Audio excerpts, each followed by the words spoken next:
L'ampleur de la destruction est presque inimaginable. Des villes et des villages dévastés.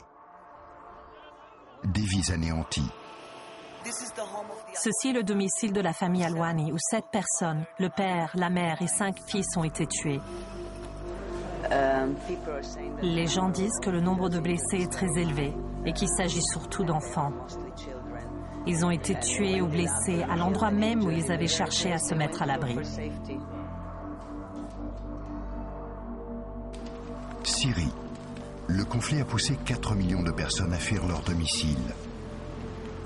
Plus d'1 million ont quitté le pays et se trouvent dans des camps de réfugiés dans les pays voisins. La guerre était là devant nous. Tout a empiré. Alors nous sommes venus ici, tandis que la guerre faisait rage autour de nous. Nous espérons que ça ira mieux pour nous ici. Le plus important, c'est d'être en sécurité. On n'a pas besoin de beaucoup plus. Et ils ne sont pas les seuls. Dans le monde, des millions de personnes parmi les plus vulnérables sont négligées par leur gouvernement et par la communauté internationale. La Syrie est au cœur des médias en ce moment, mais ce n'est pas le seul pays d'où viennent des réfugiés. On compte quelques 15 millions de réfugiés dans le monde. Certains viennent de Somalie, d'Afghanistan. Il y a aussi des réfugiés palestiniens, Rohingyas. Tous vivent dans des conditions très difficiles et ne savent pas quand ils pourront rentrer chez eux.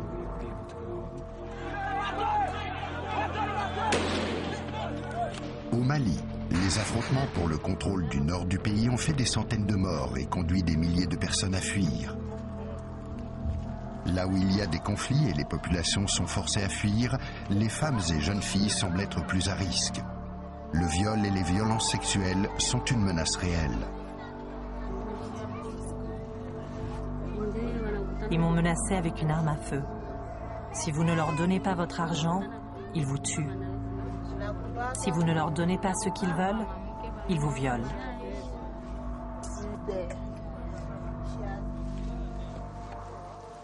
Il est paradoxalement plus dur de franchir les frontières pour les réfugiés que pour les armes qui alimentent la violence et l'insécurité.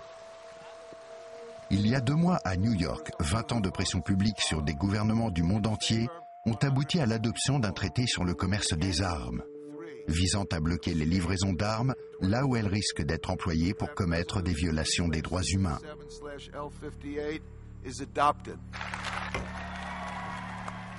Nous attendons beaucoup du traité sur le commerce des armes, car il devrait vraiment arrêter le flot irresponsable d'armes vers ceux qui les utilisent pour commettre des atrocités. Mais nous devons nous rappeler que les personnes traversent les frontières pour de nombreuses raisons, non seulement pour échapper à la violence, mais parfois aussi à la pauvreté. Nous voyons des migrants traversant des frontières, parfois sans papier, parfois avec, et qui, une fois arrivés, sont dépouillés de leurs droits et exploités.